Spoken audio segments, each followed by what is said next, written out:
talk about world-changing events, massive challenges in the hour and a half that I have been given to speak.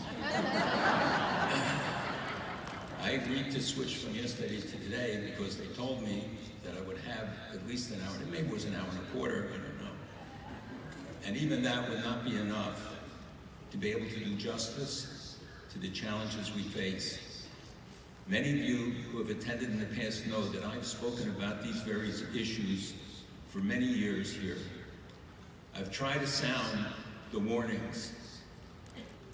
The difference is today that they're no longer warnings, they're descriptions. You know, they tell the story of Dr. DeBakey, who was a famous heart surgeon. And one time he took his car in to be fixed, and the mechanic looked at him and said, "Hey, Dr. DeBakey, I don't get it. I do the same thing you do. I take out the guts and the heart of the car, I fix it, and you make the big bucks." And Dr. DeBakey turned to him and said, "Just try doing it with the motor running."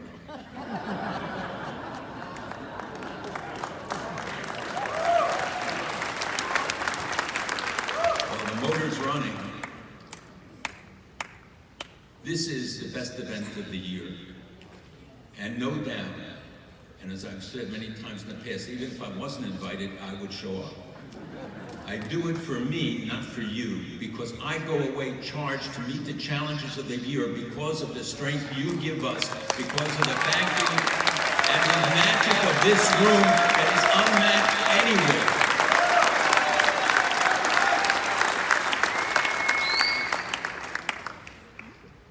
You know, we begin our day, our prayers, the first words we say when we get up are modani, thanks I give.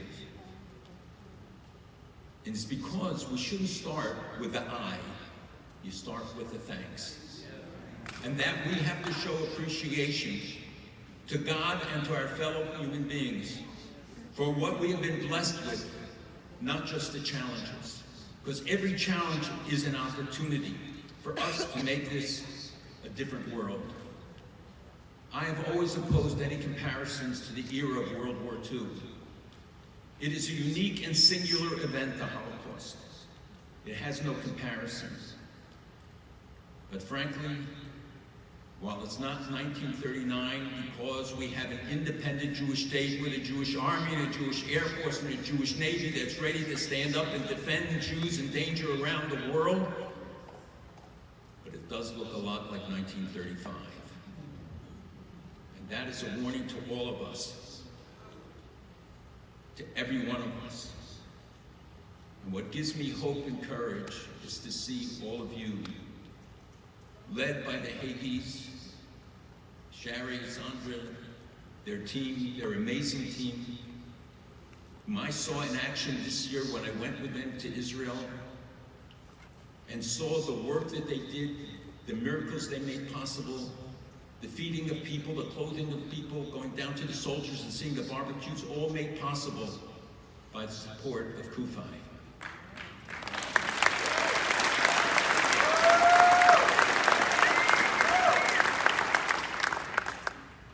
I also saw the results of blind hatred and tortured ideologies, of religious extremism, because in the day after October 7th, I got a call to come to Hadassah Hospital. I was in Jerusalem already. The 3 Americans had been hurt, soldiers, and they asked to see me. And I went to visit them, and I knew the first 3 I saw, I knew their families, one of whose uncle was one of my closest friends. And each one of them said, "You have to go down and see it." I said, "No, that's not me, I can't." And they don't let civilians down now.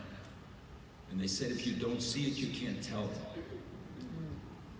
And after the 3rd one said it, I turned around, I left the hospital, and 2 hours later, I was in Sderot. And I was in Be'eri, Kibbutz Be'eri, when they opened it. I saw it in its full horror. I saw it in ways that I cannot and will not describe to you. I don't want to burden you with it. I don't know that it helps. but I can tell you I can't go back there again. There are no words to describe what I saw. I can't escape it. Never. I saw what my grandparents experienced when they were sent to their deaths in a concentration camp in 1941.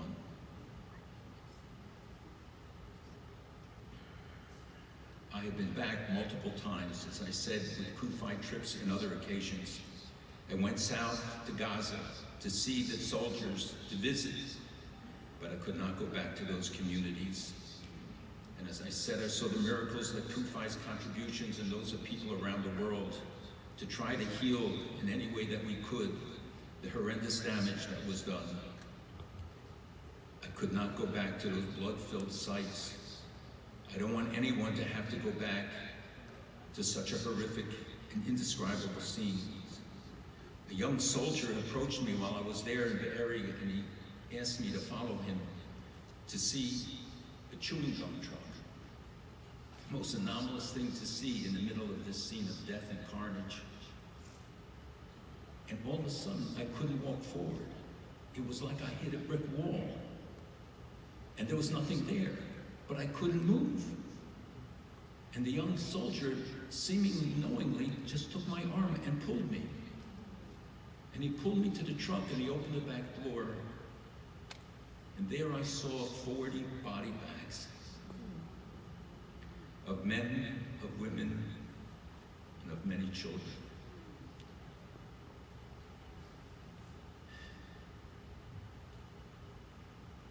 That's why you go to Congress today, to educate, to motivate, to get them off their duffs, to act now. No more excuses, no more exceptions. Now, bring them back now, bring them now. All of us have an obligation now, today.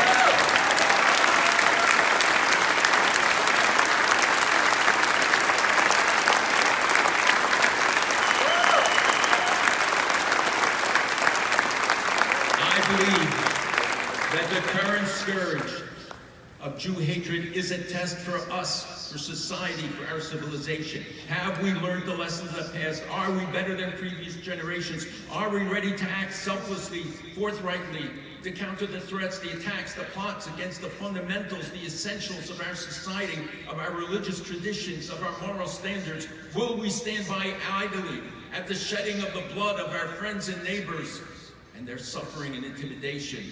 Today, here, I am reassured that the answer is a rejecting affirmation, a firm commitment to stand up against the enemies of America and Israel, the vile Jew hatred that is so in evidence, against the hijacking of our youth, of our educational systems, our universities, our culture, our society institutions, our justice system, and our political process. No more. We won't accept it.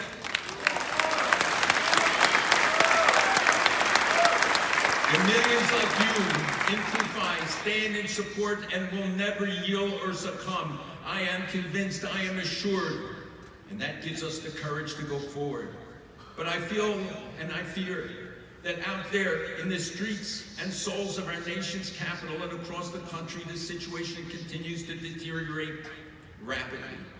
In this city last week, I witnessed the roving gangs aggressively commandeering the streets, disregarding the police and even challenging them, even tearing down the large U.S. flag in front of the Union train station, trampling on it and setting it on fire while they raised the so-called Palestinian flag. These were not students, not even ignorant ones. They were prey provocateurs. Who paid for the 50 buses that anonymously arrived all of a sudden on the Capitol Hill? Who did it? Who is behind it? They despise America and Israel and all that they stand for, despite all the benefits that they derive from it. As I was walking out of the Capitol, accompanied by somebody from the Senate, and I saw the police there, they actually happened to come from New York, and one of them came over to me and said, "I think you should take your yarmulke off." He didn't do it in a negative way. He said, I can only accompany you to the gate. And they have harassed and physically assaulted people already. And I was thinking, here was this respectful, wonderful New York police person who was assigned to protect the Capitol because of the threats against it. And he had to suggest to me that in the nation's capital, I should take off my yarmulke because it wasn't safe for me to walk on the streets. Such a warning was a message. That additional police had to be brought in from distant communities is a statement in of itself. But we have to stop and think about what is happening in our country, to our principles, our values. What does the future hold for us, for our children, for our grandchildren, if we stay on this trajectory, this downward spiral? We cannot, we must not allow this to continue, because all future generations will pay the price. Abraham was told that he had to do and take the actions because his children and his grandchildren, future generations depended upon it. We don't look just at the moment. This Jew hatred is a challenge of generations. This is about our future, our collective future. Anti-Semitism is a symptom of the deterioration of the society, as it has been for millennia. The negations of the aspirations of the founding fathers, the denials of the rights inherent in our Constitution, the dismissal of all that America sacrificed for over the past 2.5 centuries to maintain a just and free society. Not perfect indeed, but a beacon of hope and inspiration to the world, and a reaffirmation of the best in our heritage, and an assurance of a better future. I could use the balance of my time and your day just recounting the statistics of the number of incidents daily occurring across our country and around the world. There are multiple 100% increases each year in the number of anti-Semitic incidents. Thousands upon thousands in our own country. Terrible numbers, unthinkable only a short while ago, are taken for granted by too many. The numbers alone tell us much about the trends, the spiraling decline of our society, in the classrooms, in the halls of justice, in religious centers, in the media, in the cultural realm, in the chambers of government, in every sector of our society, have all been affected and infected. That is not the full story of the challenges and the dangers. There do indeed remain isolated, clarion voices. We have heard them here from this platform. The defenders of justice and integrity, the champions of moral standards, who abhor injustice, hate, and bigotry. They are the courageous standard bearers, and while I still believe they represent the overwhelming majority, even if it is a silent majority of Americans and decent people globally, they are being overshadowed and deterred by the belligerent voices that intimidate and undermine our society in their attempt to create a very distorted version of it, in which right and wrong are inverted, where we are told to dismiss the past, even by leaders, that somehow it's a burden, rather than entrusting it as a guide to us in these treacherous times.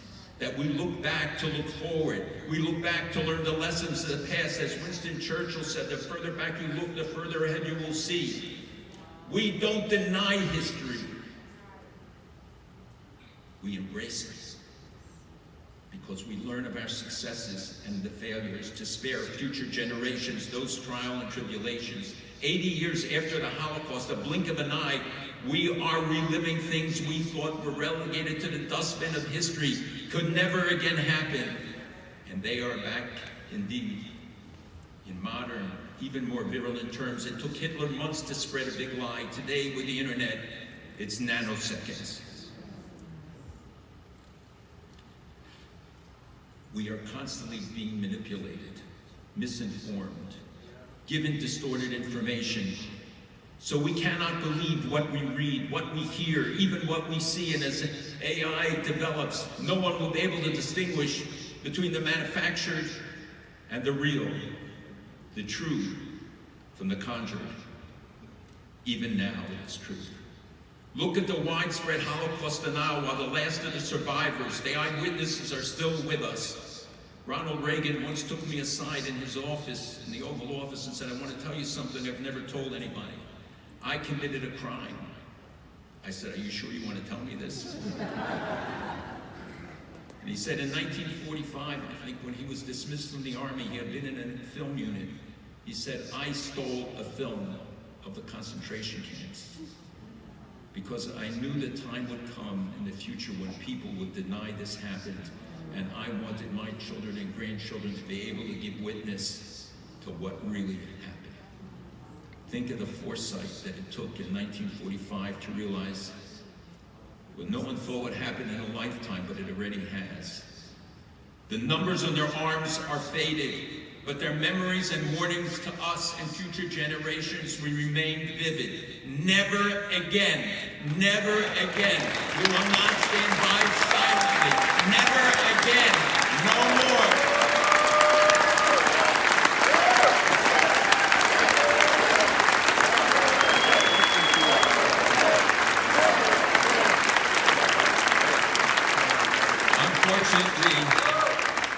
Unfortunately, yes again. And we are being put to a test, I believe each and every one of us. God asks so little of us for all of the blessings he gives us. He asks that we stand up for truth, for faith, for our common heritage, and now for his people and their sanctified land. Right now, that means standing up for the Jewish people, especially Jewish students and faculty on our campuses across this country who are facing unbelievable challenges, incredible challenges that are hardly imaginable. To stand up for our great ally, the State of Israel. Never again is a promise, it's a pledge that every generation must take anew. And I talk especially to the high school and college students that are here today. It's your responsibility today to take the pledge of never again and say, I will not stand by silently in the blood of my brothers. I will speak up, I will stand up, and you will find that you have countless allies joining you.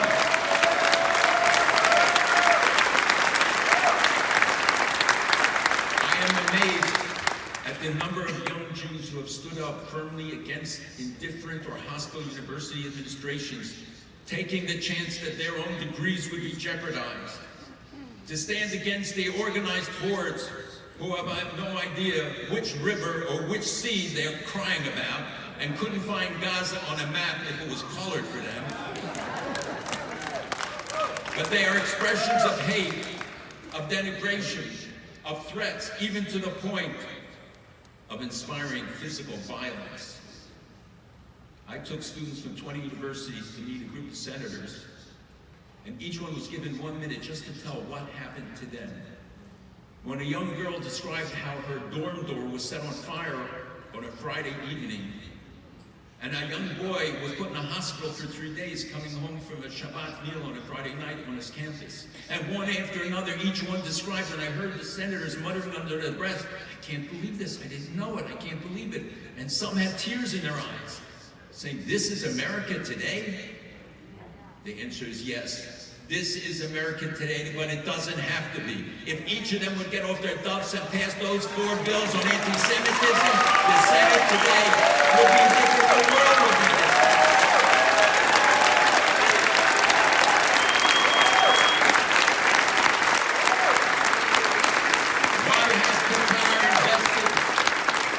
Why has Qatar invested many billions of dollars that we have traced in our university supporting hostile groups? Why is China paying for the demonstrations this past year? Why is Iran organizing and supporting these terrorist entities and activities in our own country?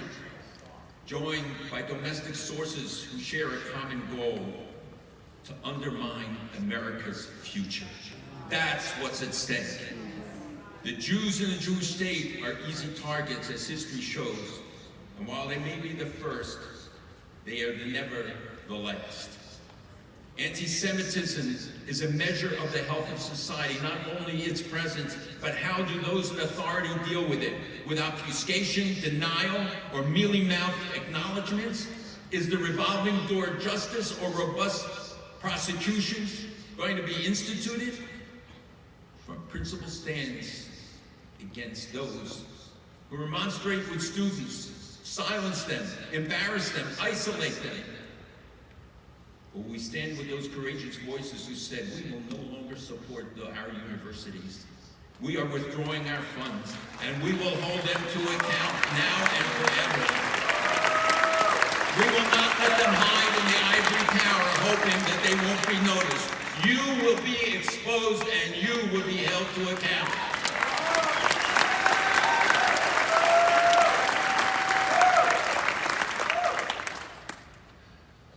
In this past week's Torah reading, we read the story of the 10 agents that Moses said, you can't say spies in Washington. The 10 agents that Moses sent to check out the land. 10 came back with what was a negative report and 2 positive reports. But what separated the report of the 10 and the 2? The 10 said, it's a land of milk and honey, giant fruits, it's amazing, but it has giants. And the 2 said, it's an amazing land, giant fruit, and it has giants. That one word, but, could have changed the course of history.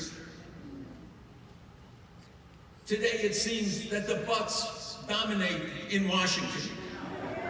And if you hear a double entendre, I mean it.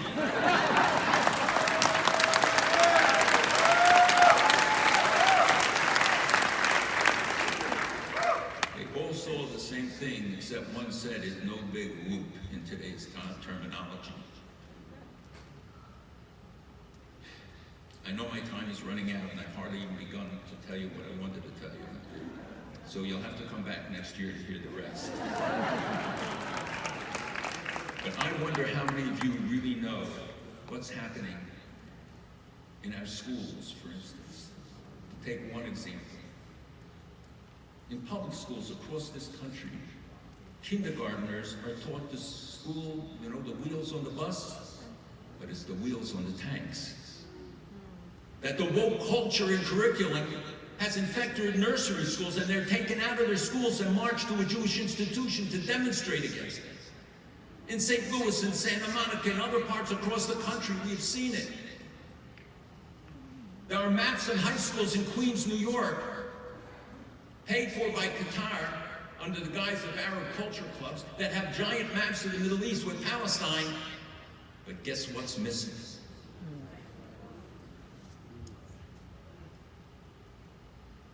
That we have seen Jewish teachers forced to leave public school systems across the country because it has become too hostile.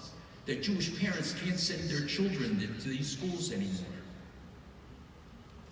High schools, elementary schools, even kindergartens. The woke culture is infecting everything. And we see those who have joined them, not willingly often, but who cooperate out of fear or are intimidated. The connivance of administrations, boards of education, public officials tells us how far this has gone.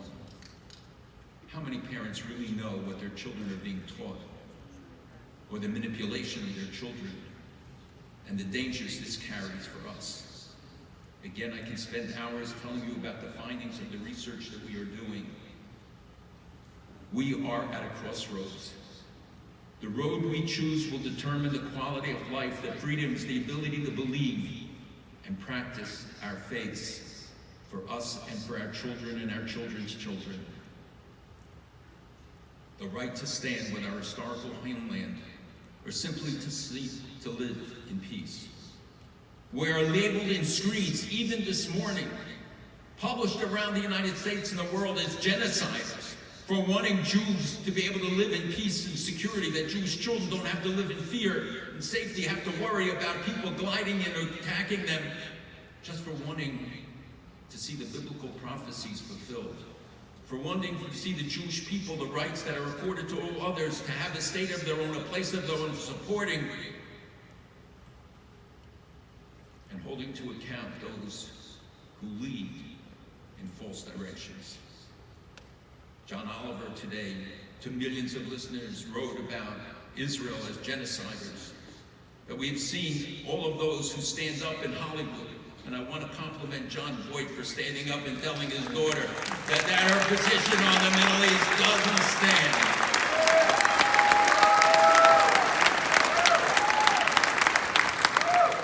We're standing with America's most steadfast allies. Should you have to be rewarded? Or should you say that's the right way? Israelis and Jews are told that we're interlopers in their home of 3,000 years, even by that vaunted institution on the East River, the United Nations. You heard from Senator Graham last night about the International Court of Justice, the International Criminal Court. All of them are mobilized for one thing against Israel, that you see how the Human Rights Council has one place, only one place singled out for a separate agenda. Not Syria, not Iraq, not China, not all of those who are persecuting millions of people, only the state of Israel. The World Health Organization condemns one country, the one that set up field hospitals wherever there was a disaster around the world. Not those who persecuted and destroyed the health systems of Syria, Iraq, Lebanon, across the Middle East. Not one.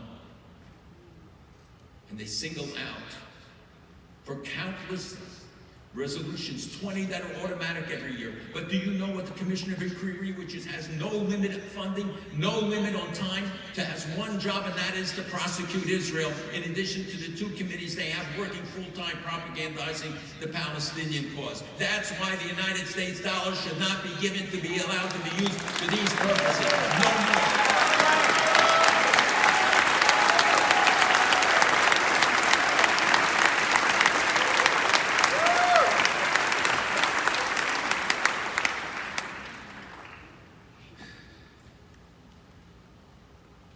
There are so many lessons that they should be learned. 3,000 years of history doesn't seem to be enough.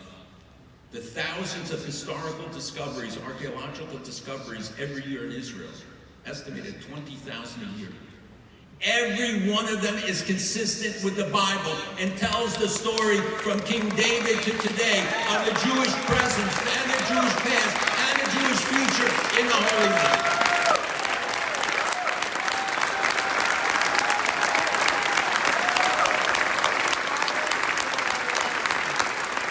Maybe we should give every member of the UN a shovel and tell them to go and dig there. If not, they can use it for other purposes. Every one of those shovels will uncover the secrets of the past on which we build the truths of the future. The Jewish nation is under siege. There is a war against the Jewish state, the Jewish faith, the Jewish people, the Jewish past, and the Jewish future. For they know if you take away our past, you take away our future. If you cut us off from our roots, from our common roots, then what future do we have? Today they say we go after the Saturday people. Tomorrow, the Sunday people.